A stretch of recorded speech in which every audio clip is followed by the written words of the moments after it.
Hello, everyone. Thank you for being here so early. We have around 50 different viewers right now in our YouTube channel.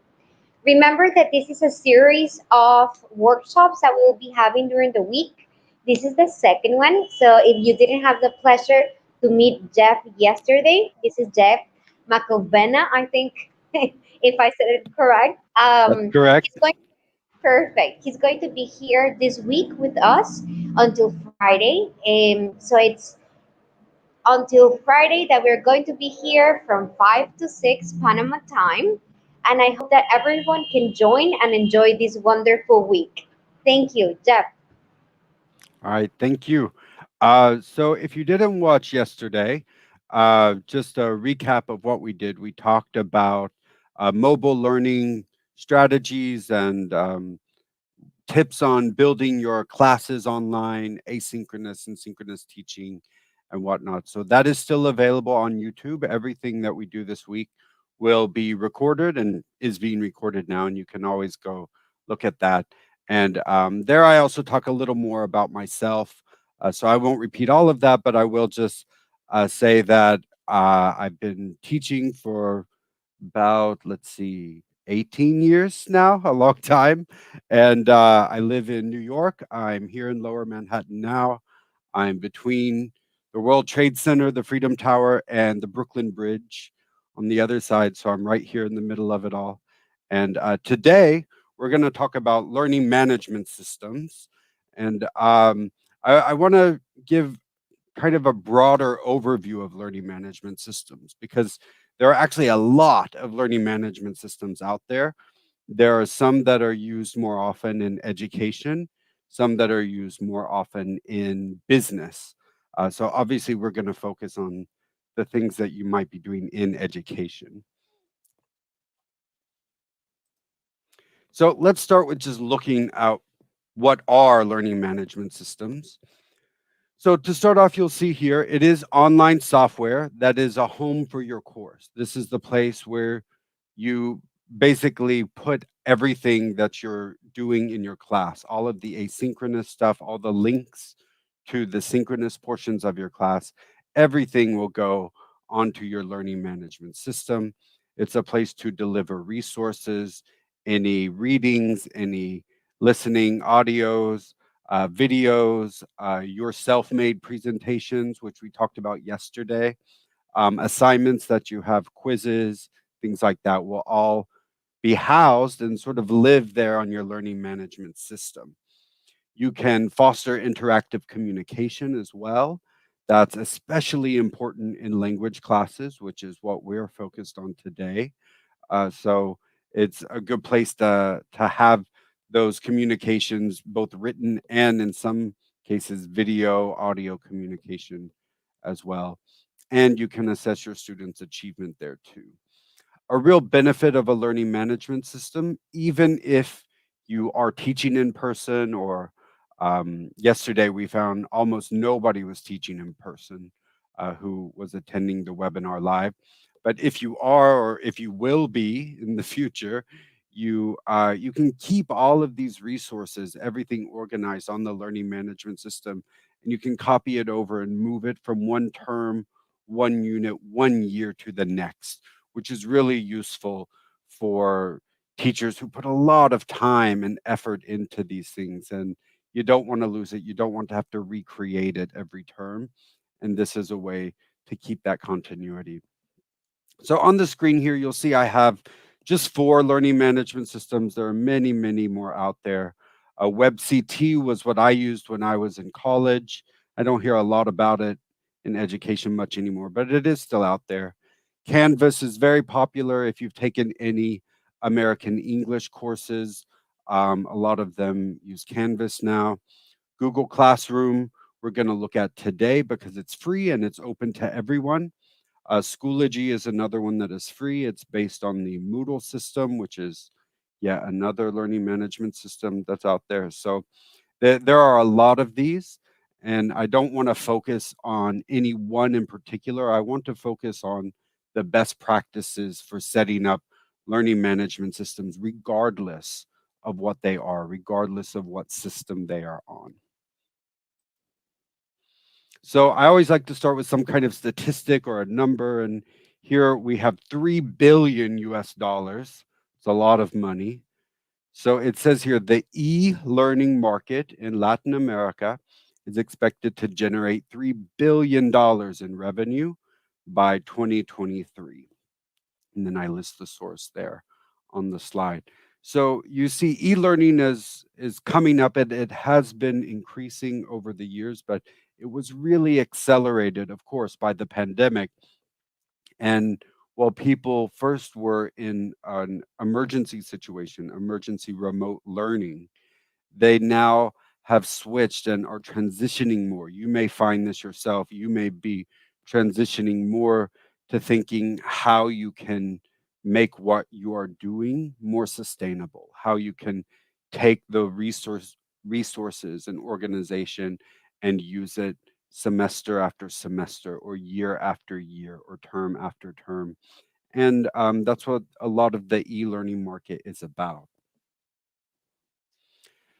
So, just like yesterday, we do have polls in this. So, if you will, I'd like you to get your phone or open another tab on your computer and go to this URL. It's called pollev.com/pollpace, Pollpace. You can also take out your cell phone and just scan the QR code right there. This URL is the same throughout the entire presentation, and actually all week we're going to use the same one. So if you open it and you answer something, please just leave it open if you can, because we'll go right back to it. And anytime we open a new poll throughout the whole week, it will automatically change on your phone or your browser tab, wherever you have it open. So that'll be the easiest. But I will put up the screen with the URL each time we're going to do a poll. I won't always leave it up quite as long as this, but there it is. And it's also posted in the YouTube chat as well. So let's go ahead and look at the first poll.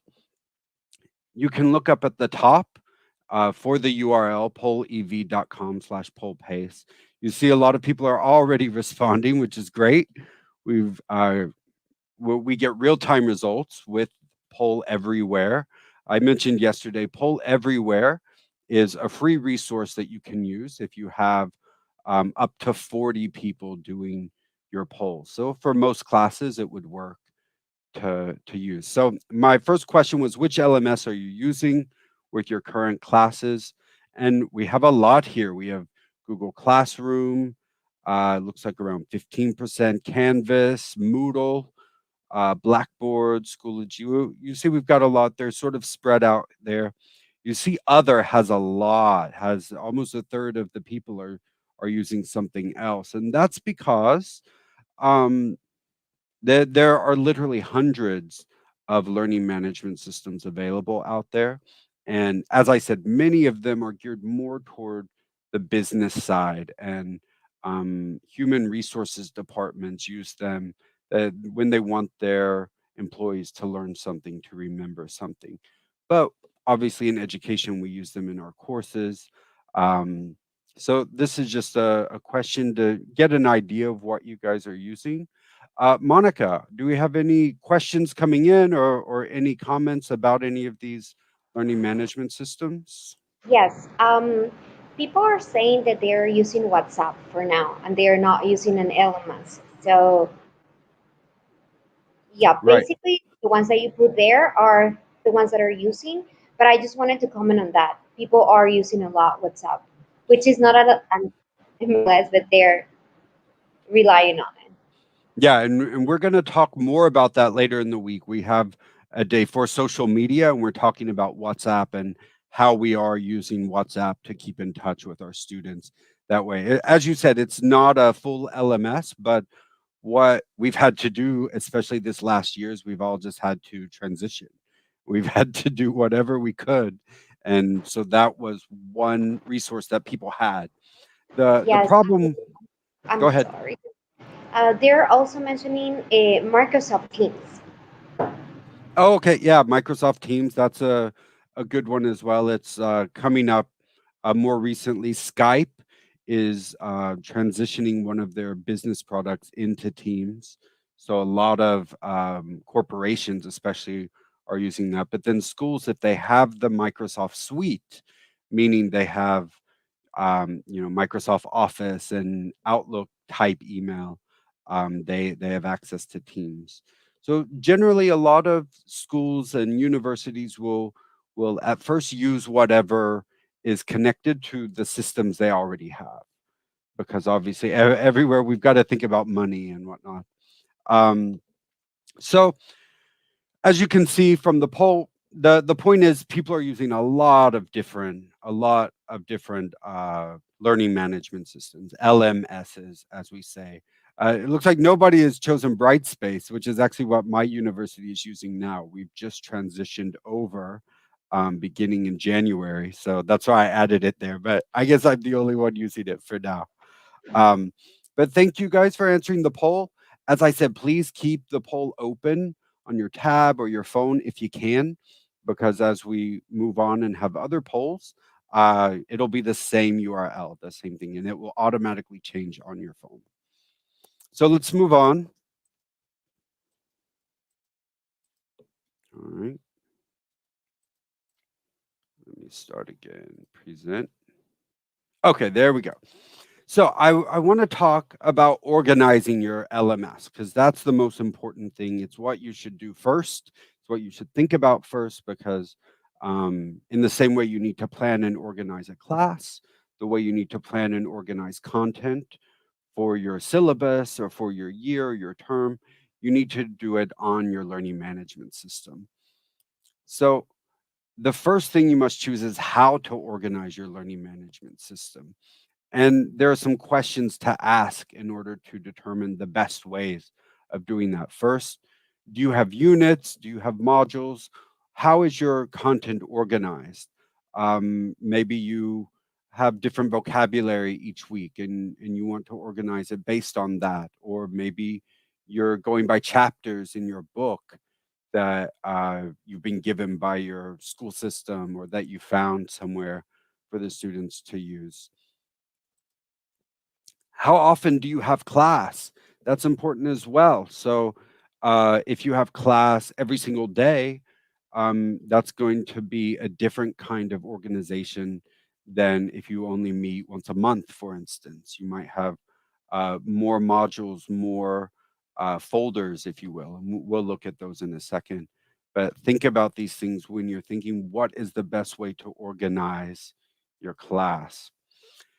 And what is your assessment schedule? That's important too, because if you have specific exams or specific projects coming up at certain times, you want to make sure things are organized to lead up to that, especially if they are more summative in nature. We'll talk about that a little bit, but those are the sort of bigger, higher stakes exams and projects that really test all of the outcomes you've done in your course over a certain time period. It's important to think about assessments too and where those fall so that you can organize your content before then. But what I really want to do is suggest here on the right, you'll see this man trying to turn back time, maybe, or move forward time. I'm not sure. But I really find the best way to organize an LMS is by time. I find that time is something that is just intuitive to everyone, and then you can add what you need inside of that. So let me see what I mean. So here, what I've done is I've just taken a screenshot of a course on Google Classroom. And you see on Google Classroom, they have topics. Yeah, and that's just what they call it, topics. But I don't set it up by topic because if I set it up by topic, it can be confusing for students when they're not sure exactly when we're doing what or when the topic changes. Do we have a different topic each week? Is a topic done for 2 or 3 weeks, which may be the case, especially if you have lower proficiency students. So what I like to do is I like to organize it by time in some way. So here I've just put week 1, week 2, week 3. You may want to be more specific and add dates, the days of the week, the month, the year. If you have class every day, It's up to you. You may have so many resources that you need a different topic for each day. I think that might get a little much. It's probably better to then organize it by week and to put your resources in there. But notice by setting it up by week, you have here on the left something that's very navigable for students. They can look through and figure out which week they're on, even more so if you add the dates. And then I also add the topic for the week if I can, because I think that also can help them. Sometimes that's not the case. I have courses that have multiple topics in a week. I have one class where I have some sort of content, but then I also have an idioms module every week, and those aren't related necessarily. So I try to put the topic there with the time. And this is the first thing I would recommend to you is when you're organizing, whether your LMS calls it topics like Google Classroom, if it calls it modules like I think Canvas does, or Moodle, Schoology, I believe they still call it modules. If it organizes by folder, the way Blackboard does, it doesn't matter. I want you to think in terms of time. So whether it's weekly, whether it's monthly, maybe you only meet once a week and you prefer to have an April, May, June topic. It's up to you. You're able to do that how you like. But I do recommend organizing by time.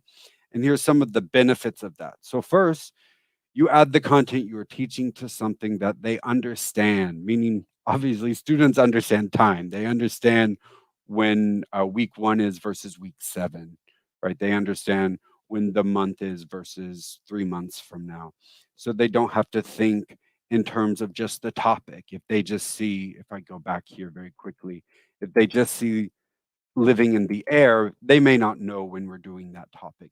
They may not go look back at the syllabus. So it gives them something that they already understand intuitively, and then it adds more to that by adding the topic if you have it. Notice this way students can easily find resources and assignments. They can find the discussion boards, any assessments that they need to do. We'll talk about some quizzes and whatnot later, but they can easily find these if it's organized by the time and the topic together. You and they can also better keep track of deadlines. If everything is organized by time and you have the deadlines right there in week three, you have these three assignments. The first one is due on Wednesday, the other two are due on Saturday, for example. You can keep track of that better. And the students, anytime they go on, they can quickly see what they need to do that week, what you expect them to do in order to meet the outcomes for the week.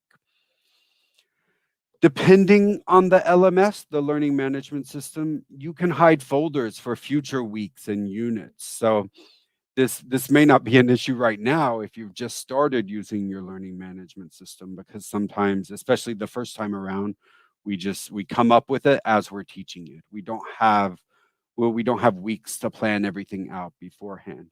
But when you teach this again, maybe next year, or when you teach it again next semester, or whenever it might be, you'll already have some sort of framework that you can copy over.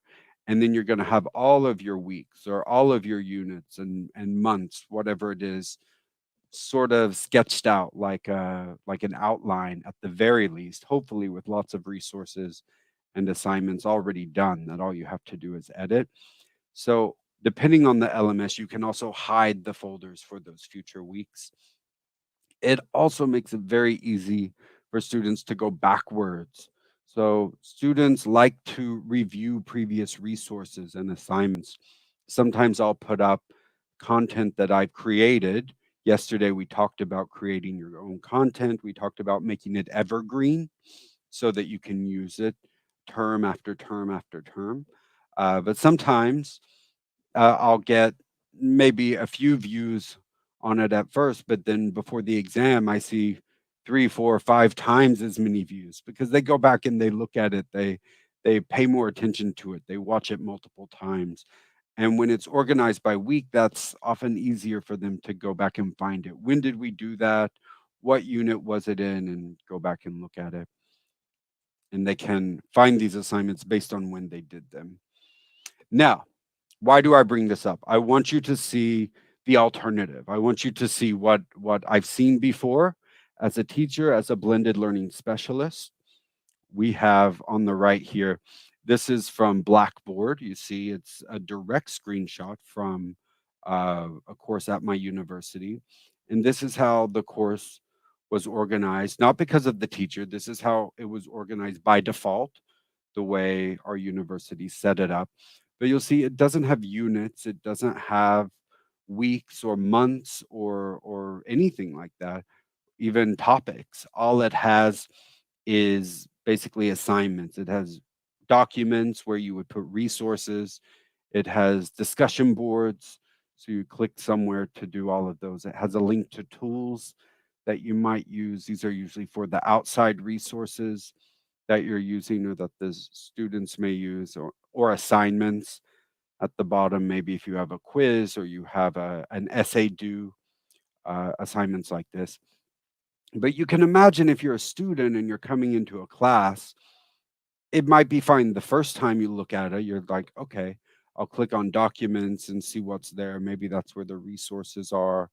I'll click on discussion boards and see what's there. Maybe my teacher put a discussion board here. But imagine when you're 7 weeks into a 14-week class, which is what we have at my university, this gets very complicated because you have a whole list of documents, a long list of discussions, and they're not organized by time. So you can't quickly go on and see what you need to do in 1 week versus the next. So hopefully this sort of contrast will let you see why I think it's so important to spend time organizing your course this way and making sure that your LMS reflects the time sensitive organization that you put into it, even for your in person classes. So, what else should I add? So, in addition to resources and the many asynchronous components we talked about yesterday, what else is good to add to an LMS? Of course, your synchronous meeting information. So you can spend a lot of time making your LMS look beautiful and setting it up perfectly, making it very organized. But one thing students really care about is they care about seeing you for the first time.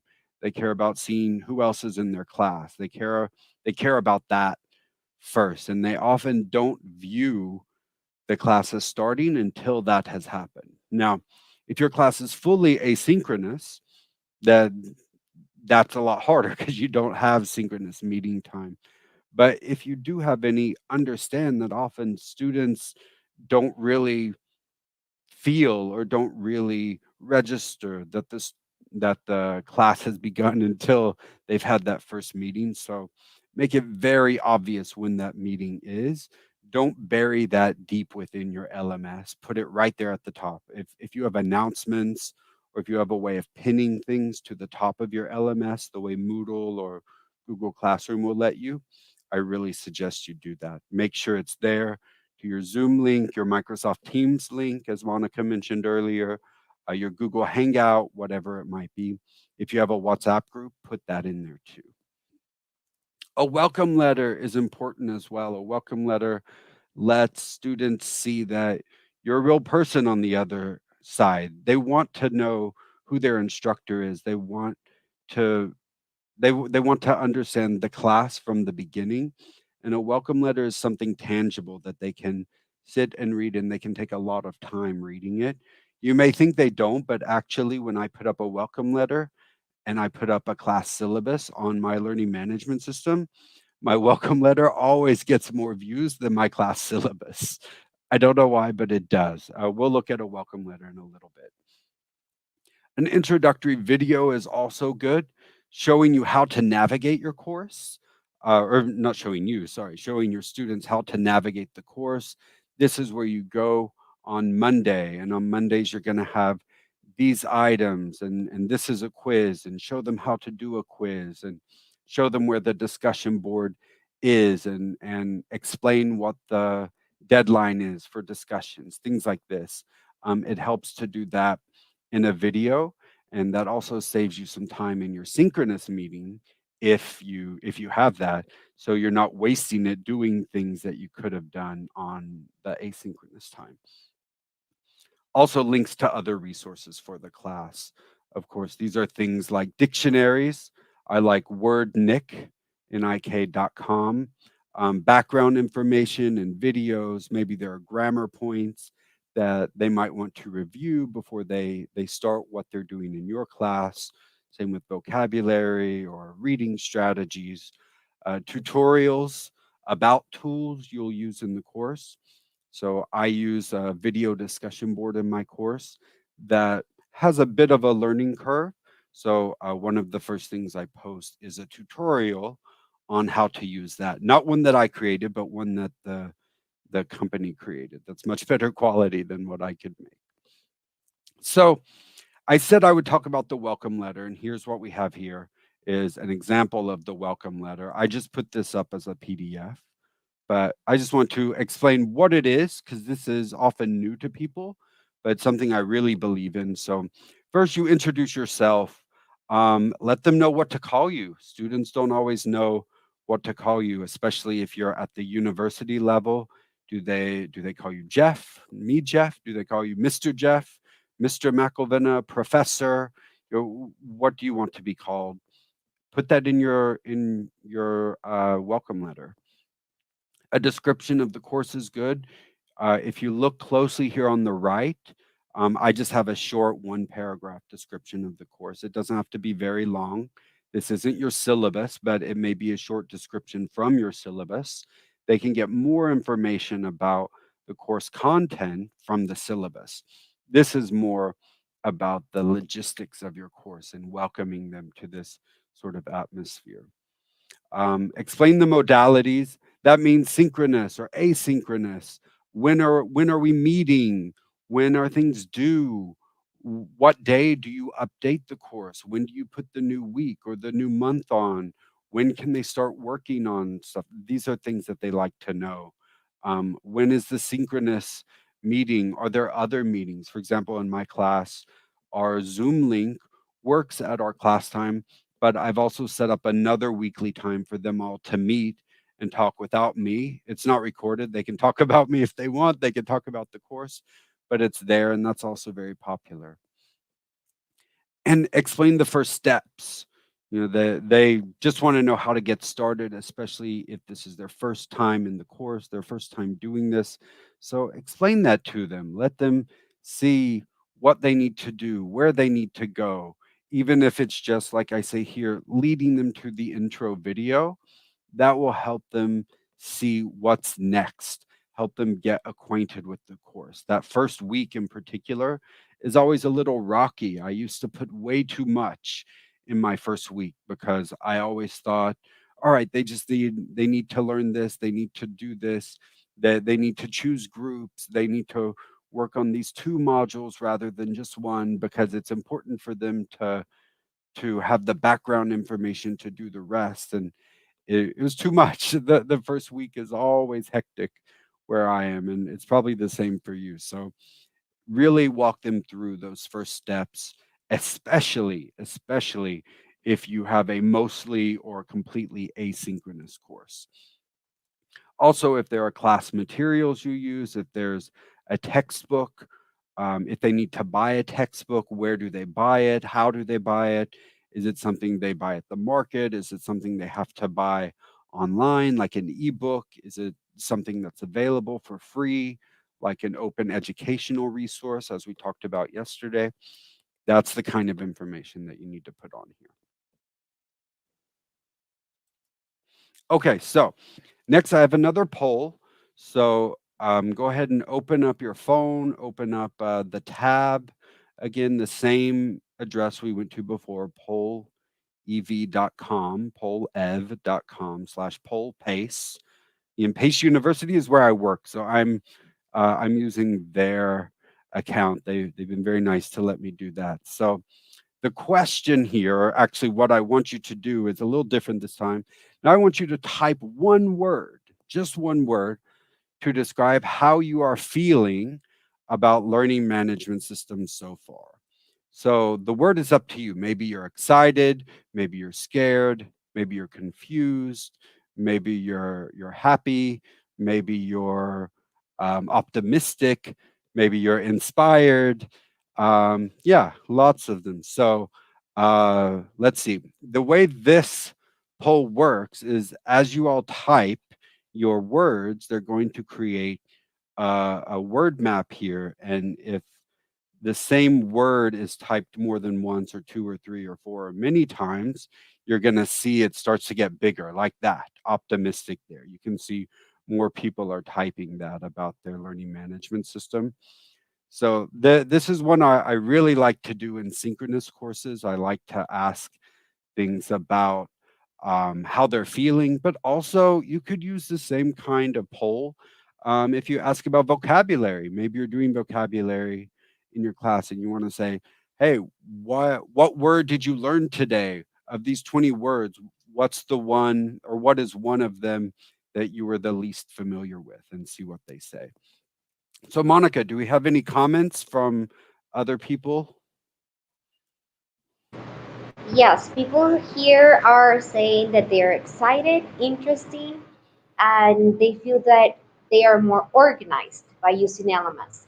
Um, Previously, they were asking about what LMS stands for, and Juan Carlos gave them the meaning, but I don't know if you want to just like refresh a Yeah, little bit. so yeah, when we say LMS, it means the learning management system. So again, that's whatever system your school or university has set up in order to manage the learning, meaning where to put your resources and where your class lives. But unfortunately, not all schools, not all universities have these set up. So that's where the other ones come in. For example, Google Classroom or Schoology. These are LMSs that are outside of the university or the school system that you're in, and they work the same. It's just a one extra step to get students to join them is all. Perfect. Thank you very much. Well, mostly everyone's optimistic, inspired, and curious, that they are loving it. Yeah, it Um, looks like it. I saw something sort of like exhausted or challenged, and that's normal as well. When it's something new for you, it can be very exhausting. I mentioned I just changed over from Blackboard to Brightspace at my university. And even that, even when I had all of the content, it was very difficult, definitely. So I understand everyone. So that's okay. That's okay. All right. So hopefully you all see this, and I hope you like this as an activity you can do in your class as well, using polls and word clouds. I think I said word map before. Word clouds. So let's move on to the next one. Oh, it always does this when I do. Okay. Whoops. Okay. So next, I want to talk about quizzes. So LMS quizzes. Remember, LMS stands for Learning Management System. I want to talk about quizzes on learning management systems because I think these are one of the most useful features that are often only used by higher end users. They're used by teachers who are very interested in online learning and blended learning. They like sort of coding in questions and adding these different activities. But I don't think it has to be that way. I think it's something that most teachers can do if they just spend a little time learning how. So when I say a quiz, it sounds like what we do in person I call it a mini summative assessment. Remember, summative is summative assessments rather. They are something that goes up to the sort of the end of the course or end of the term or end of the unit usually. And these test how much you've learned during the time. They're not necessarily formative because if they are formative, those are designed to help you learn as you go along. Summative is more of a judgment of how well you learned it and how much you learned it at the end.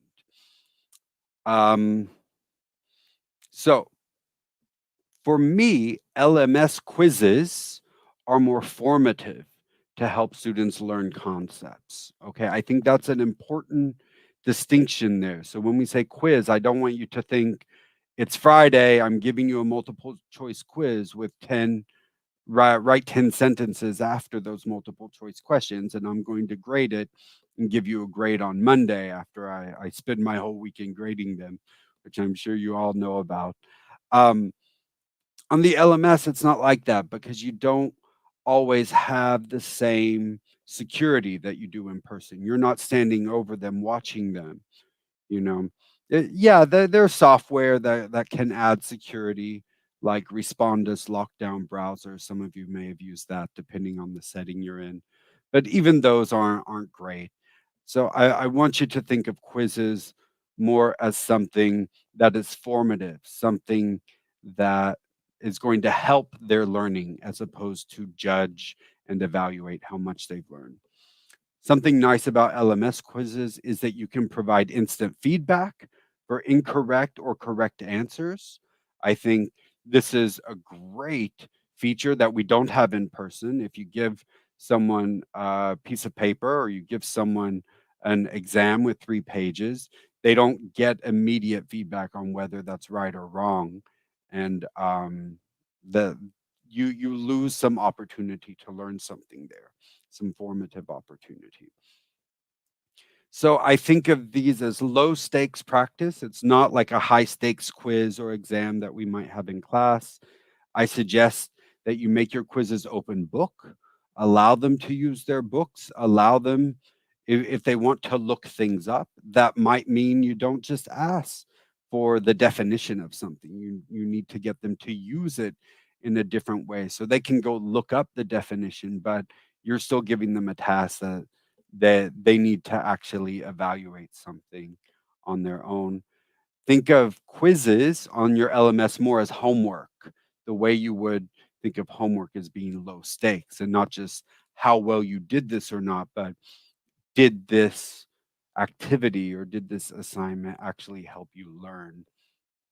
And model the types of questions that students may see on a higher stakes exam. So maybe at the end of your course or at the end of the unit, you do have a standardized exam that the students will have to take. This is a way where you can model those types of questions and still give them that kind of practice while not making it so high stakes in the meantime, in the formative and learning period. So, what I want to do is I want to show you quickly how we create a quiz. And this is something that doesn't work great in a presentation like on Google Slides. So, what I'm going to do is I'm going to bring over a course here. So, here's a course. It's not a real course, it's a course. You see, I had something on here a couple of years ago, 2.5 years ago almost. But this is something I just threw up. You'll notice the week 1, week 2, this from earlier in the presentation. But I just want to show you how quick and easy it can be to create a quiz.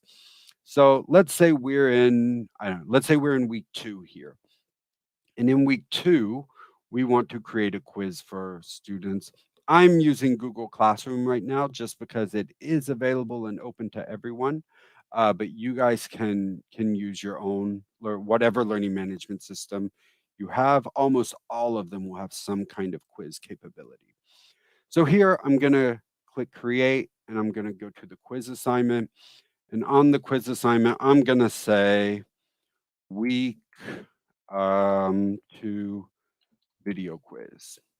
All right. And here, watch the video and answer questions. All right. So, one thing that's nice about Google Classroom is that it is tied to Google, which means it's tied to YouTube. So, let me find a YouTube video. Let's see. So I have a friend who does these telenovela videos. So I think we'll use one of those. since you guys are from Panama and the surrounding region mostly. So we're going to use that. And so I've attached the video that they're supposed to watch. You saw how quick I found one, and that was it. And then I'm going to go to the quiz, blank quiz, and I'm going to create a question. Okay. Maybe the question is, let's see, this video is about mansions that are used in multiple telenovelas. So, kind of a fun, silly quiz, has nothing to do with English. So, let's say, how many, how many mansions is um, this, oh no, let me change. Let me say, how many soap operas is the mansion from True Loves used? All right. Very easy. I'm kind of working off to the side here, so my typing isn't the best. I apologize. But let's say 2, 4, 7, 9. Those are our choices here. All right. 2, 4, 7, 9. Now, one thing that's very important is you want to choose answer key because you want to say which one it is. Let's say 7. I don't know if that's right. You will know the correct answer, but we'll just say that. And we'll say each question on this quiz is worth 2 points. And then you're done with that. You see? And then that's all it takes. And you can just add more questions. You can continue. Let's add another question and say, I don't know, where is this mansion located? And I don't know, let's say we're gonna look for an image. I'm gonna choose Google Image Search. Which one did I just mention? I think I did this, right? Okay, we're just gonna choose this image right here. So now, suddenly, I've got my question, I've put an image there. You can imagine if you're creating this for lower level classes, you're not watching a movie, maybe you're just gonna find a picture of the vocabulary that you're using. Maybe it's a picture of a dog and a cat and a donkey and a goat. That's okay as well. You can do it very quickly here. Um, this was actually not the correct uh, mansion, but I know where this is. So where is this located? Let's say our options are Mexico, South Africa. Where else might we say? Uh, let's see, Georgia and Austria. Right. There we go. Now this one, again, I'll click on answer key. I happen to know this is Schönbrunn in or just outside of Vienna, maybe in Vienna now, but we're going to choose Austria, even though that wasn't in the video, but that's beside the point. So done. Notice here, notice how quick that was. We've now created a quiz for our students. We can name it again and say week 2 video quiz. We've got that done and we're good to go. With the answer key, notice we can also add feedback. I think this is important because this is where the real value of quizzes online comes from, because a quiz online will allow you to give instant feedback for something, right? So if I take the time for every single question to go through on the answer key right here again and click answer feedback, I can right there. Let's pretend that this is something else. Let's pretend I've done a grammar question here and I want to say, no, we don't use the present perfect with specific years, e.g., 1992, or let me say in 1992, right? So now notice if I'm a student and I've taken this, suddenly maybe I get it wrong. Maybe this was a grammar question that I get wrong. But as soon as I answer it wrong and save it, it's going to tell me, hey, no, that's wrong. And it's going to tell me why it's wrong. So imagine if every time you did a test or quiz when you were learning the language, if you knew immediately that it was wrong and why it was wrong, you probably would have learned it a lot better and a lot faster. You can also give feedback for correct answers as well. Good job, because it says, in 1992, we have to use the past simple for this, something like that. You can save that in as well, and you're done, right? So this is just a quick introduction in how quick it is to create quizzes and other types of assessments like this on Google Classroom, but I'm sure any LMS that you're using has the same function. So I want you to think about creating just maybe a 5-question quiz. You don't have to do 100 questions like you might for an exam. Just put 2 or 5 questions, try it out. But I really recommend do fewer questions with feedback than to do more questions that just tell them if they're right or wrong. Okay? So, with that done, let me move this out of the way. And then we're going to go next. Whoops. So now we're going to go to polls again. So, Monica, we're going to bring up a poll. The next poll is about experience using quizzes on your LMS. And while people are answering this poll, again, it's the same URL that we were using. I think we have some questions from the chat.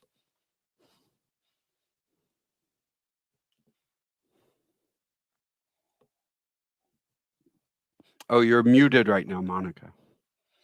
This always happens. Yeah. People were asking about the word bubble a Oh, the cloud word that cloud. Yeah. Yeah. So the word cloud is actually automatic. It's right on poll everywhere. It's an option that you choose. So instead of like the poll we're using right now is a multiple choice one, but you can also choose word cloud as an option, and it does everything automatically. It's not something I did. I'm not that skilled technically. They did it for you. So again, if you do it in class, it would do the same thing for you based on whatever your students respond with.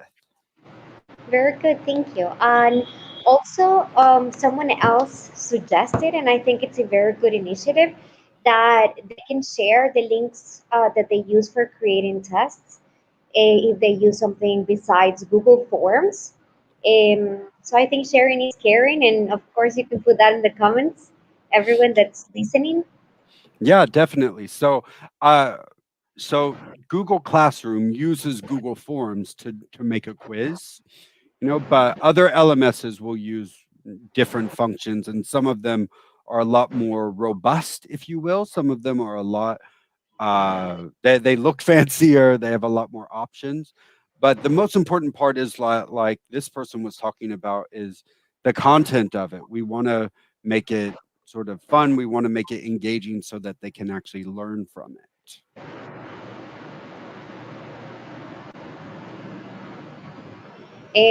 Okay, and Rick Roman, it's a very good friend of mine. He's asking, what do you think about combining different multiple choice, true or false, and theoretical questions at the same time? What are your thoughts on that? Yeah, I think that's good. I like to mix things up and mix up different kinds of questions on quizzes. But for me, especially for a quiz on an LMS, the difference here is that as long as you're offering feedback. So true false can be very good, but true false, it's you have a 50-50 chance of getting it right. So it's very important that you write in that feedback both for the incorrect and the correct answer, because your students might have just guessed true. They have a 50-50 chance of getting it right. So they might have Yes. just guessed, but they don't know why it's right. So this is your chance to write that in and add that feedback in there so that they still learn from it and they don't just get the points on there, but they actually learn from it. And that's why it's important to view these as formative rather than simply summative, which is in many ways how quizzes are viewed in the classroom is more summative, or as I said, mini summative. They're sort of on the way, but there's not a whole lot of Stressful. formative to them. Right, exactly, exactly. Yeah, I can always associate summative with stressful. Yes, exactly. High stakes, definitely. Yeah. So they are saying also that how frequent should you use quizzes in your classes? That's a good question. And for me, I try to make a quiz every week because I said I plan my class out by the week. Even if I have topics or modules that go over multiple weeks, like 3 weeks, I still try to come up with something every week. And I really try to put a mix of kind of easy questions on there, but also more important and more difficult concepts on there as well. And if it becomes a place where students know that they're getting useful information, where it's not just a task that they have to do in order to get a grade, but after a few times they realize, oh, this is where I'm actually learning, this is where I'm getting important information, then they don't mind taking them so often. So I tend to do it once a week because I think more than that, at least for my students, would be a lot. But it depends on what you think your students can do and how much asynchronous time you have. Because the quiz probably is going to take them longer to do than you think, especially at the beginning. So you also have to think about how much sort of asynchronous time you can actually take from your students when you're not right there with them. Okay, perfect. Now your statistics show that summative you have 41% and 33. Here in the comments I can see I will set 50-50 here. Okay, yeah. So like I said, like we tend to think of quizzes as summative assessments. So I would really suggest just looking at those quizzes and thinking of a way to make them formative as well. Chances are your students are using all sorts of resources anyway if they're online and taking those quizzes. So Yeah. perhaps they're changing them into formative assessments, which is why I don't think your quizzes should be worth a whole lot of percentage in your class, but make them a learning activity rather than an assessing and evaluative activity. Perfect. Okay, great. Let's see. Oh, it does this every time I go. Okay, so very quickly, yesterday we talked about assessments and all the assessment types that we mentioned in yesterday's workshop. I just want to point out that they can all live on your LMS as well. So, for instance, here's a quiz or an exam. We just talked about that and how you can transfer that to an LMS.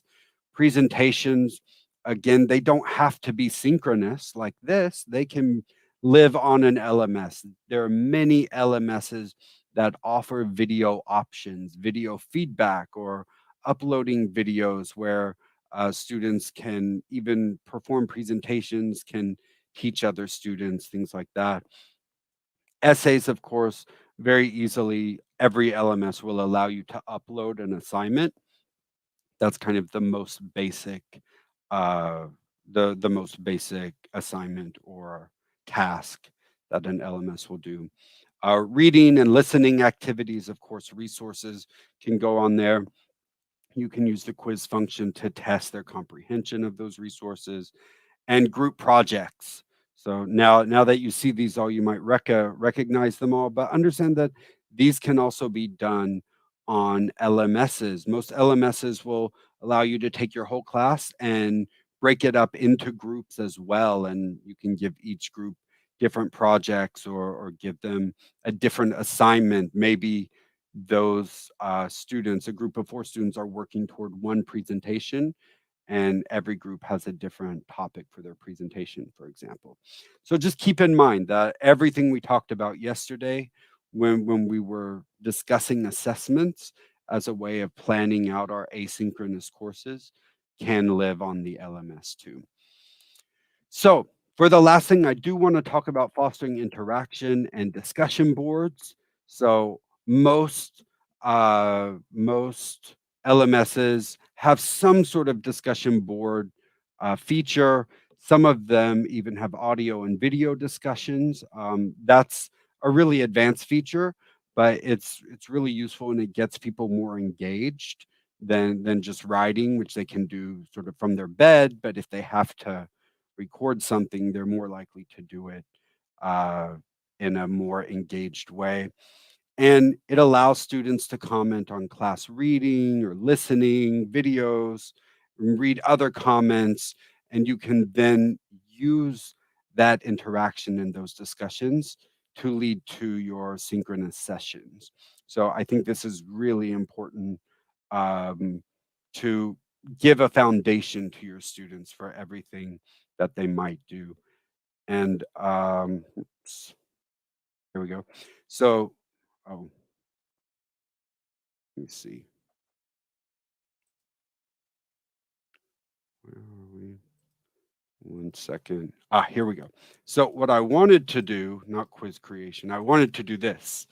Here we go. I just wanted to quickly show you a discussion board and what it might look like in these last few minutes, just so you can see what kind of discussion might happen. So here's a course that just opened yesterday, so it doesn't have a lot. But I for instance, my week one, I have an idiom, you can't have it both ways. And I asked my friends, or sorry, my students, I see my friend here, to talk about ways that they can use this idiom in daily life, or maybe a way that they've heard it before. And then as they start to respond, not only do they have to think about it, but imagine they're going to see we have 20 students in this class. So those students are then going to see everyone else's answers as well.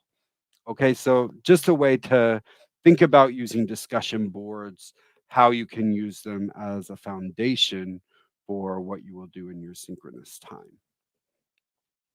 All right, so let me move this. Let me go back to our poll. The last poll is, how likely are you to implement discussions on your learning management system? So we didn't have as much time as I wanted for discussions at the end, but just to keep in mind that I'm sure a lot of you already are using discussion boards in some way. But if you're not, as I said, it's a great way to get started with that interaction and using your LMS more as a way of communicating rather than just a place to put resources. All right. And I see some answers already coming in. Monica, it looks like we've got everywhere from 3 to 10 so far. Yeah, Jeff, I'm sorry. Can you go back so they can actually plug in the information? I am going to send as well the link so they can access it in Oh yeah, YouTube that they were it's up asking. here at the top as well. Paulev.com/pollpace. Very good. I already also posted it in YouTube, so if you have Okay. not seen it, there. Yeah. So we see a lot of people are pretty happy and they seem pretty likely to implement it. They're on the higher side. Again, if you're on the lower side, if you're the three over here, I understand. You know, baby steps for everyone. Well, we all have to do things very slowly, and it's a lot to try to implement everything in on our learning management system at once. So the point is to make small changes that will end up with a lot more learning and a lot more interaction.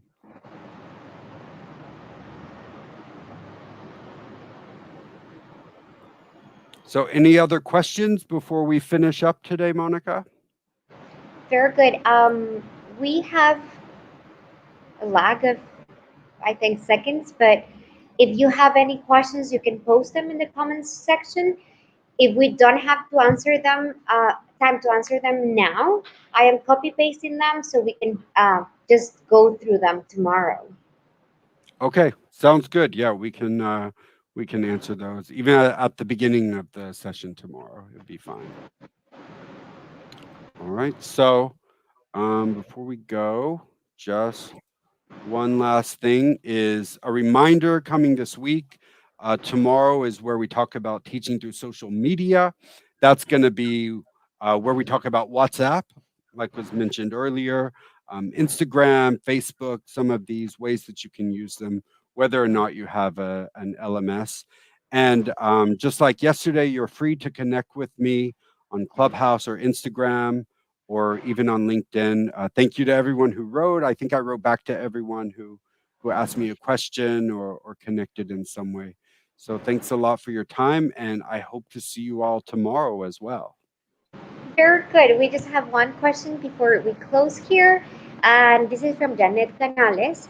How can I implement discussion boards with second graders?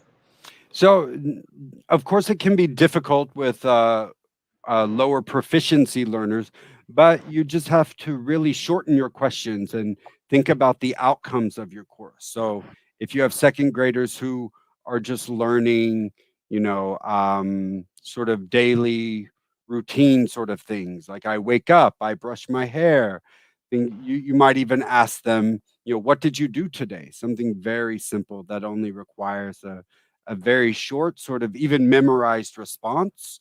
It still keeps them engaged and it gets them thinking in English and it repeats something they've already learned. So that's what I would suggest is do it with a very short question. And even if you know they're just responding with things they've memorized, that's okay. That's a big part of language is memorizing. Very good. Thank you so much, Jeff. We have just one question, but we're going to address it tomorrow since it's already 6:02 and I know everyone's busy. But thank you everyone for coming. On behalf of Panama TISO and the US Embassy, we really thank everyone for being here and we invite you for tomorrow's presentation that's all going to be about social media. We saw a lot of comments today, Jeff, about WhatsApp and the different social media out there. So I think this is an excellent and very interesting topic for tomorrow. Remember that all the previous yesterday's presentation, it's already on the YouTube channel. You can watch them as many times as you want. This is also going to be there. And if you have any friends or co-workers that you want to share the link, please feel free. See you tomorrow, okay? I don't know if you have any words, Juan Carlos. Hi, everyone. Yes. Well, I'm the guy behind scenes, So, well, I just shared the link to the YouTube channel. So feel free to share that link, as Monica just mentioned. And in addition, I added a link to our office distribution list. So in case you want to receive information about free resources and opportunities, feel free to join our distro list. That's it on my end, and thanks so much on behalf of the U.S. Embassy. Thank you, Jeff. Thank you, Monica. We can also send that list tomorrow. Thanks, everyone. See you tomorrow. Bye. Bye-bye. Bye.